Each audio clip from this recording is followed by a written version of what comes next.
오늘의 유명인 사주 오프라 윈프리 사주입니다. 1954년 1월 29일 생인데요.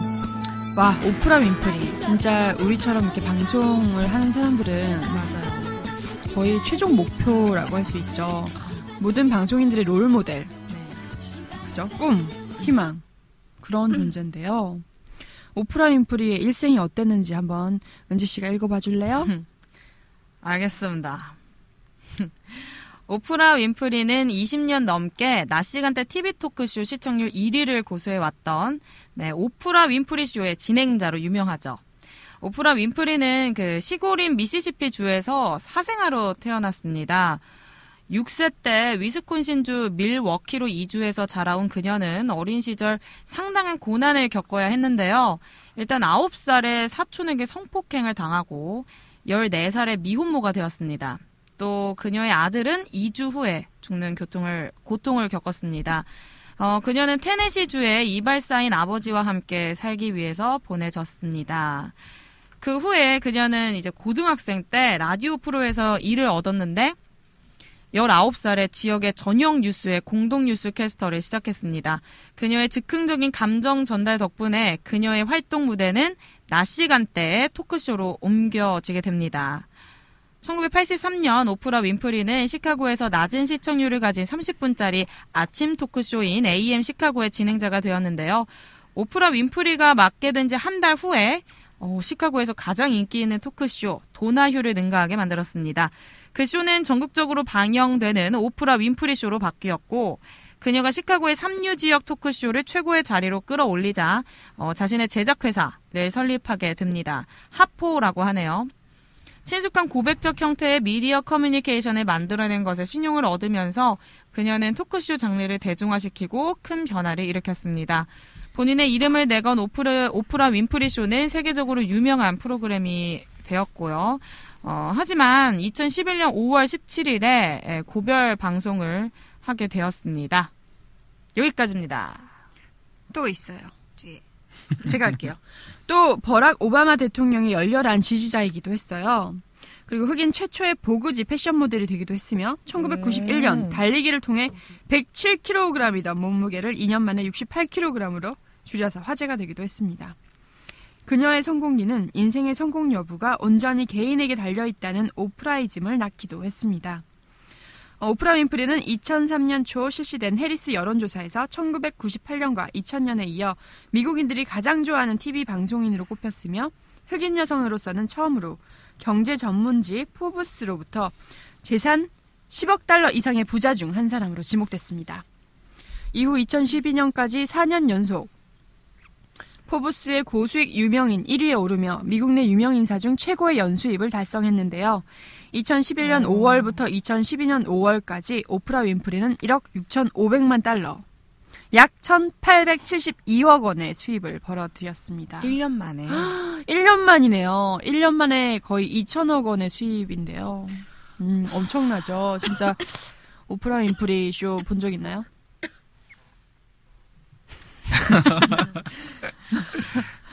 영어라서 자막 뜨는데. 아 그래? 그 여는 것만 봤어 항상. 오프라 윈프리 쇼 보면은 마지막에 막 협찬 선물이 엄청 많아서 그 오프라 윈프리 쇼를 시청한 그 방청객들한테 선물을 다 나눠줘요. 네. 어떤 때는 막 차를 선물로 나눠줘요. 대박. 승용차를요? 네, 막 차를 선물로 차가 이제 협찬으로 들어오는 거야. 왜냐면 오프라 윈프리 쇼가 그만큼 인기가 있었으니까 막 차 선물은 뭐 화장품 뭐 세트 이런 거 기본. 그러니까 그날 게스트가 이제 협찬을 보통 하는 거예요. 아니면 뭐 여러 군데서 들어오겠죠. 근데 그 크기가 엄청난 것들이 많아서 유명하기도 했죠. 이렇게 돼야 되는데. 근데 그런 쇼 모습 보면 정말 멋있어요. 맞아요. 그러니까 이 여자가 1년에 2천억 원이나 벌어서 자비로도 선물을 주고 했어요. 네. 나도 2천억 원 있으면 이렇게 줘. 대단한 여자라고 할 수가 있죠. 어릴 때 그렇게 불우한 생활을 보냈던 걸로 유명했는데 자기의 힘으로 엄청난 거물이 되기까지 일생입니다. 네. 어떤가요, 선생님? 자, 이 사주는 상당히 특이한 사주예요. 1,000만 명이 한 명 나오는 종격의 사주입니다. 종격이요? 그렇죠. 흔히 사주는 옥부의 원칙이나 조우의 원칙을 따르게 되고요. 옥부란 말은 사주가 약하면 도와주고 강하면 기를 빼주고 조우는 추우면 불이 필요하고 더우면 물이 필요하고 이게 보통 사주의 방식이에요. 그런데 그것도 저것도 아닌 상태의 사주가 이런 사주거든요. 나무로 태어났는데 사주가 금국을 짜고 있고요. 나무 옆에 도끼 자루가 너무 많아요. 그러면 이 나무는 어차피 베어져야 될 나무거든요. 종이란 말은 그렇기 때문에 나는 차라리 금을 따라간다 그래서 따를 종자를 써서 종격이라 그래요. 쉽게 표현하자면 사례를 들면 어떤 처녀가 있었는데 이분이 도둑놈들한테 납치를 당했어. 그래 도둑처럼 살아야 되는 경우가 오는 거죠. 만약 일반적인 사주 같은 경우에는 거기서 죽어버리든지 항상 탈출을 열심히 하고 네. 어떻게 하면 내가 뛰어나갈 수 있을까 생각하게 돼요. 보통의 사람들은 말이죠. 네. 종의 사주는 어차피 이렇게 살 거면 내가 여기서 최고 잘 살자 그런 마음으로 살게 돼요. 네. 그러니까 결국에는 그 도둑 속으로 해서 내가 도둑 보스까지 해먹을 수 있는 와. 그런 사주라는 거죠. 특히 종 중에서도 이런 사주는 종관격이라 그래요. 네. 관이란 말은 권력이거든요. 관이 한두 개 어중간하게 있는 사람들은 말 그대로 저번에 말씀드린 분들 마케팅을 잘하죠. 내가 남들한테 뭐 좋은 사람을 보이고 싶다라는 건데 이분처럼 관이 이렇게 왕해버리면 절대 타협하지 않습니다. 자기의 어떤 주관이라 그게 너무 뚜렷한 사람이고요. 또 일반적인 걸 싫어하죠. 보통 예의 때문에 좋게 표현되는 부분들도 종관격인 사람들은 직설적으로 나가요. 이분이 원래는 방송하는 분이 아니고요. 이분이 진짜 권력하고 정치할 사람으로 저는 보이세요. 그러니까 아마 방송에 저는 들어보지도 뭐 않았고요. 제가 미국 방송 들어본 게 그 부부싸움 하는 거 있죠. 그거 들어본 적 없는데 아마 방송에 인기가 있었던 것도 이런 직선적인 면이 굉장히 어필이 됐던 것 같아요. 그러니까 남들은 다른 방송에서는 이게 방송이라서 이 말하면 안 되고 네네. 또 사람한테 이런 말 할 수도 없고 그렇게 생각했지만 이분 방송에는 첫 번째는 그런 거 없이 직접적인 표현이 있었다라는 거고요. 솔직하게. 두 번째는 이분의 종관의 특징이기 때문에 아랫사람이라든지 사람의 마음을 굉장히 빨리 이해하고요. 직관력이 엄청나게 발달되어 있어요. 네. 그러니까 힘든 사람들에 대한 이해심과 배려심이 완전히 컸다라는 거. 그다음에 안 좋은 점은 이렇게 간이 많으면 윗사람들한테는 굉장히 대항하는 기질이 강하죠. 그러니까 정치 쪽이든 혹은 다른 사람들한테 이게 아닌 거에 대해서는 앞뒤 안 가리고 말 그대로 방송에서 대통령 욕할 수도 있는 사람이 이분입니다. 신경 안 쓴다라는 거죠. 어찌 됐든 간에. 그것 때문에 인생이 항상 극각으로 갔는데 흔히 종이라는 사주는 판단하기가 쉽지가 않아요.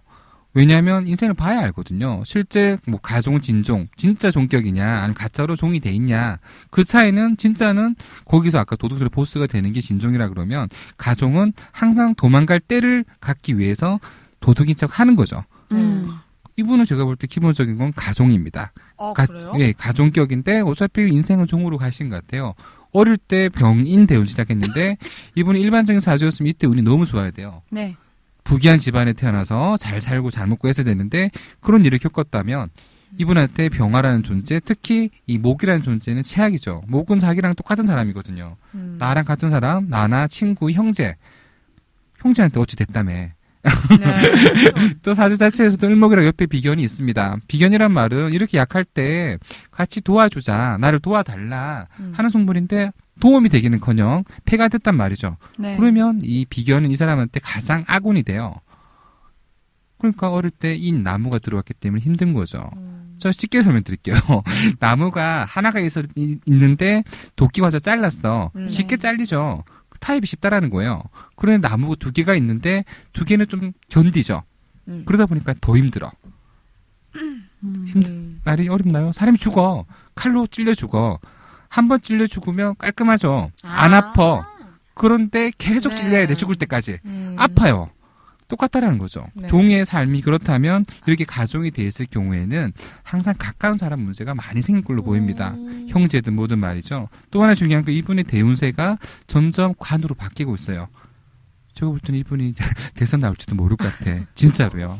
앞으로 2016년이죠. 2, 3년 이후부터 굉장히 방송 쪽이 아닌 언론 쪽이 아닌 정치 쪽으로 활동할 가능성이 굉장히 높아 보이고요.